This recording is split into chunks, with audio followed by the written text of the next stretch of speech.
Hello and welcome to this video about the ST-506 from Seagate Technology. This is the grandfather of them all, a 5¼ inch hard disk drive with a massive capacity of 5 megabytes. What I'm going to show you quickly is how you would connect this up to a vintage PC. In this case we've got a Pentium 2 machine, and it has a number of legacy ISA slots, 16-bit slots, which will of course also run 8-bit cards, and also some PCI slots as well. A pretty standard machine that you can pick up on eBay for a relatively small amount of money. What we've done is we have disabled the IDE controller on the motherboard within the BIOS. But apart from that, everything else is as it should be. We have a 1.44 megabyte floppy disk drive connected up, and we've chosen the Western Digital WD XT-Gen controller, an 8-bit controller that's readily available, and we've plugged that into one of the ISA slots. You'll see that there's a couple of cables coming off. These are MFM drive cables. The two of these will connect onto the back of the drive itself, and on top of that we just need to use the standard power connector, Molex power connector from the PC. So I'll connect that up and we'll get started. Okay, so as we can see, we've connected up the MFM connectors onto the back of the drive, and we've got power there as well now. So we're ready to power the disk drive up. Before I do that, we'll just turn it around so you can see the other side. This is the stepper motor, and it's a visual indicator of drive activity in addition to the LED on the front. The drive is being supported here by a foam base, really just to stop vibration while we're going through the process of formatting it and getting it ready. Okay, so time to power up the machine. And in the machine we've got a 6.22 DOS setup boot disk, so we'll just power the machine on at the front.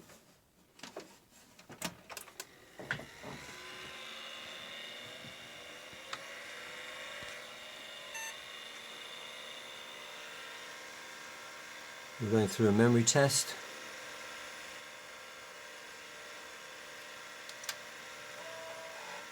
The machine has done a floppy disk drive seek. It's now detecting the Western Digital controller and the drive. And now it's ready to boot up. So I'll just pause it there for a second. You can see it's a standard vintage type PC, Pentium 2 350 megahertz.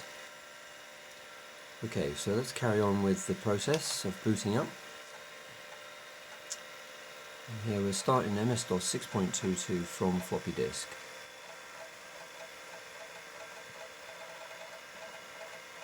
The idea here is you need to low-level format the hard drive with the controller that it's going to be used with. That's the crucial point here. Really, you need to match the two devices together as a pair. Okay, so what we'll do is we'll come out of the setup program and we'll run the DOS program called debug. That will allow us to do a low-level format. There's the prompt, and we'll put caps lock on, and we're using the command G for go to address, and then in this case it's C800:5. That's a standard address for Western Digital controllers to go into the ROM on the controller, and in this case run the low-level formatting routine. So we can see that we're in there now, and the drive C is the current one that's selected, so we'll press return to take that. The current interleave is set to 3. Faster machines can have a lower interleave because they can keep up with the speed of the drive. We'll just select the default here of 3, but it is a parameter you can play around with to get faster access to data on your disk drive. Are we dynamically configuring the drive? The answer to that is yes, we are. And here we come to the crucial part. This is where many people have tripped up and given up trying to get their ST-506 working. And the reason for that is because if you look back through the historical documentation, there are a set of parameters that are published by Seagate for this drive which will not work with the controllers from Western Digital and others, and so that's what we're going to get around today. If we look at what the parameters are, first of all we've got the number of cylinders. That's okay, that's 153. The number of heads is 4, but when it comes to the starting reduced right cylinder number, Seagate recommended it's 128, but actually it needs to be set to 1. And the same is true for the right pre-comp cylinder. Seagate say 128, but it needs to be set to 1. If you don't do that, if you leave it at 128 for these two, what you'll find is that the stepper motor here goes into a tight loop, buzzing backwards and forwards, and doesn't actually format the drive. So that's the secret really, and we're going to show that in operation in a minute. As far as the maximum correctable error burst length is concerned, we set that to the recommended default of 11, and the same with the CCB option byte, that's set to 0. So just those two parameters being changed will make all the difference.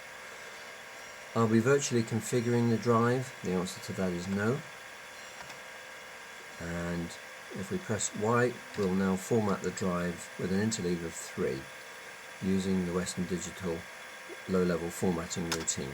So off we go. It says it's formatting, and if we look back here we can see that the stepper motor is indeed moving forward through the 153 cylinders that are going to be formatted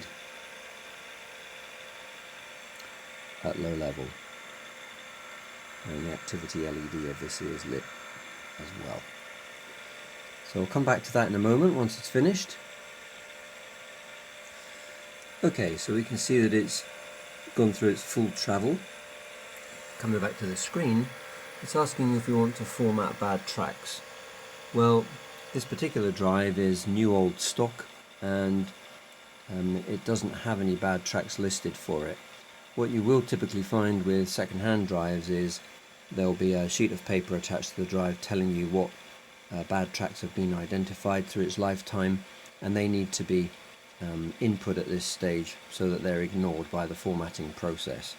But in our case, we can simply answer no, and at that point we're asked to reboot the system with the DOS diskette. So we'll get that underway.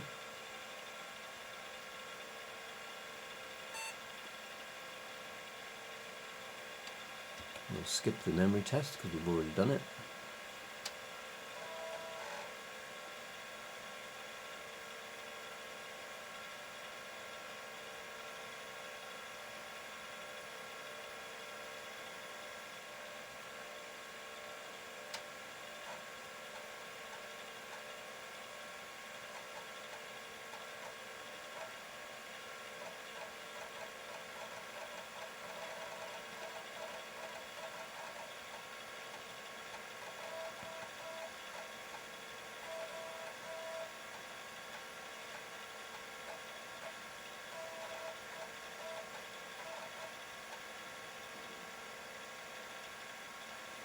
Okay, so we're now being asked if we want to set up MS-DOS.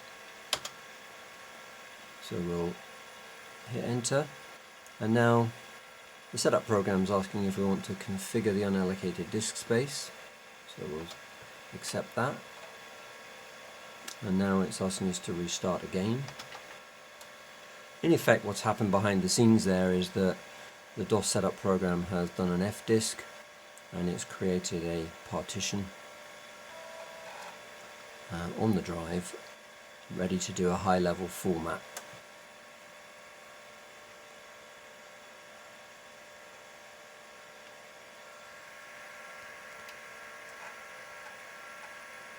So booting up again from floppy disk.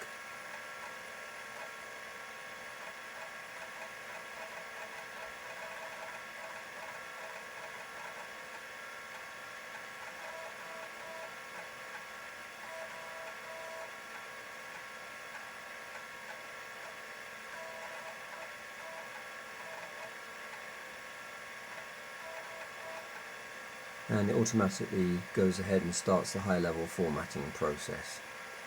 So I'll come back to that at the end. Okay, welcome back, and now the installation process is telling us that the primary partition is too small to install DOS on, even though it's 5 megabytes. That's fair enough. It doesn't really matter to us. Most people are not going to use a 5 megabyte drive as a boot disk. Ordinarily it would be set up as something like a secondary drive on an IBM 5150 or 5160, for example, where you've got maybe a 10 megabyte ST-506 as the primary boot drive, and you're using this to store business critical data or just additional data really as an expansion to the system. So we can ignore that and come out, and what I want to do at this stage is to run a piece of software called spinrite and show you what it's capable of doing in terms of testing out that this drive is healthy. So I've loaded a floppy disk with the spinrite version 2 on it, which is a very old version. The spinrite software, I think, is still in existence today. You can purchase a modern license for it. It's capable of much more, but we only need the capabilities that existed in version 2, so that's what I'm going to load up now.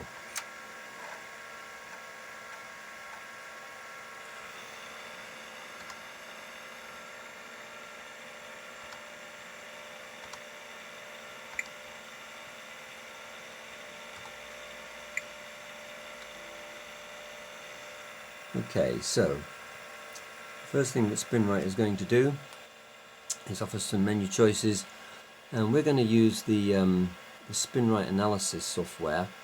We don't need to bother with the surface scan because the analysis software will actually include read-writes to the drive and a full surface scan as part of that.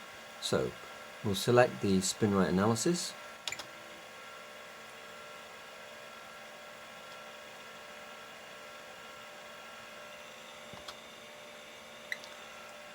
And we can see it first of all going through a series of tests.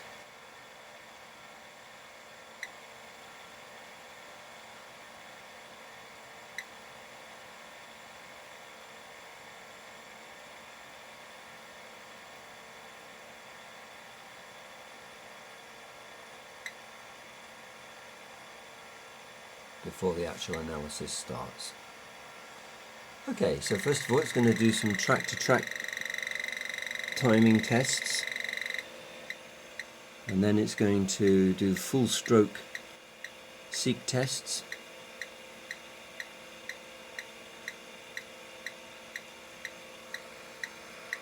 and then once that's finished it'll go through doing random seek tests.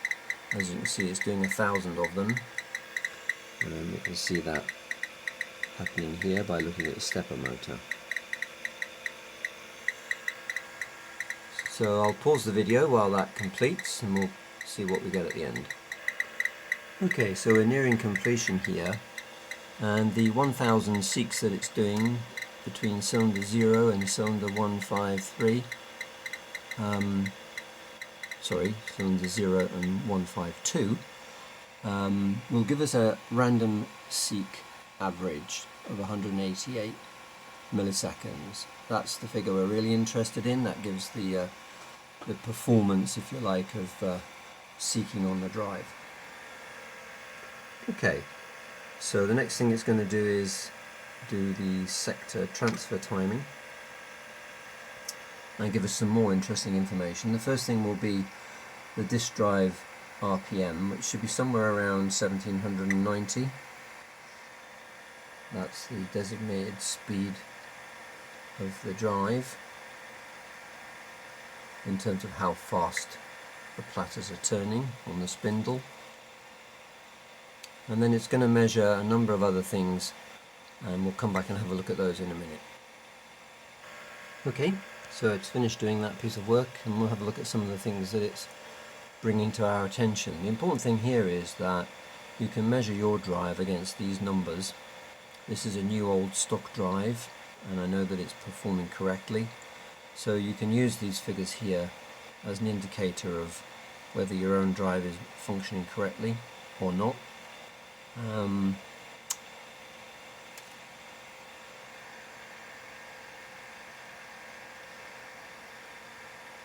So now that we've done that, we can move on to, in this case it's going to look at doing low-level formatting, but bear in mind we've already done that using the routine on the Western Digital controller. So I'll skip that section and come back. Okay, so I've skipped low-level formatting, and now we get the opportunity to do some surface testing by reading and writing data in specific patterns to the drive. And I'm going to pick minimal pattern testing depth here. I would recommend that you use average at the least, but it does take quite a long time to complete. So let's take that now. And what we can see here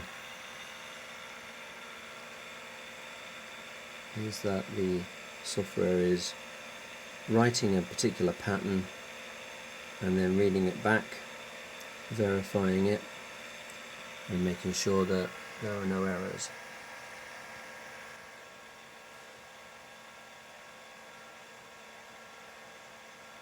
And you can read for yourself the information down the left about what it finds.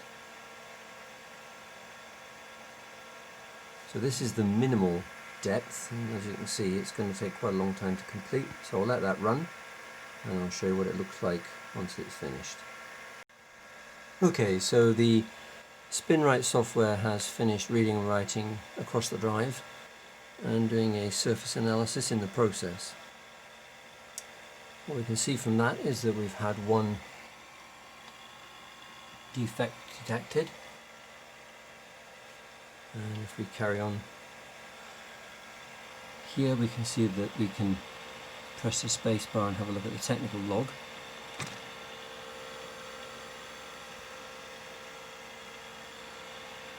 And what this tells us is that the number of bytes read and written was just over 63 million. And the information about what it covered on the disk.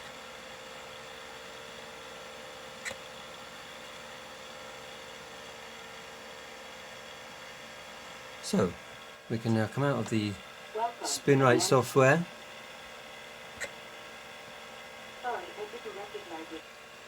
And what we get here is a timely reminder to park the drive heads, and in fact there's a very useful park routine comes with the spinrite software, so we'll copy that across to the hard drive.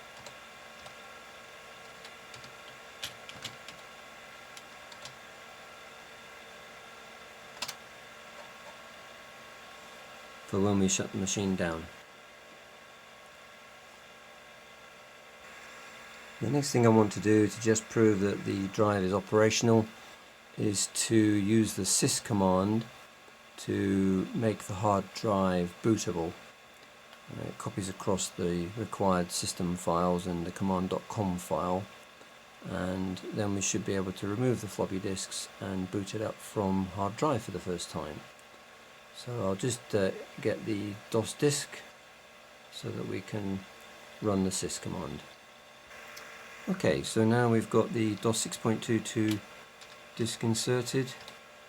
We can do a sys : and that should set things up for us.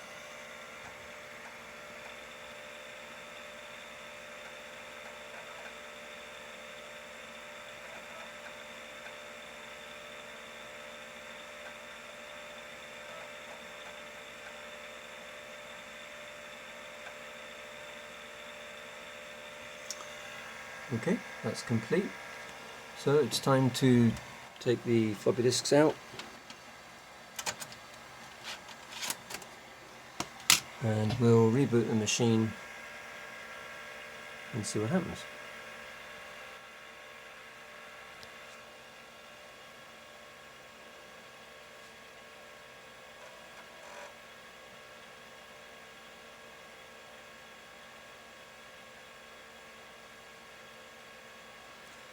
Okay, so it's detected the drive and now we should be loading up MS-DOS.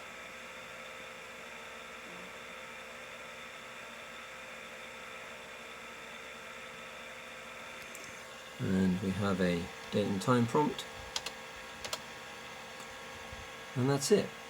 So we have, just to recap, we have successfully low-level formatted the drive, and then we've used the spinrite utilities to thoroughly test the performance of the drive so we can compare it to benchmark figures, and we've done a surface analysis in the process to make sure that everything's okay. We've then made the disk bootable and checked that it will actually boot us into MS-DOS. So all that remains is to park the drive. We can see that at the moment the stepper motor has us positioned somewhere around track 0, and if we use the park command that we copied across from the spinrite software disk, what we'll see is that it should move us to cylinder 152, and the heads are now parked and it's safe to switch the system off.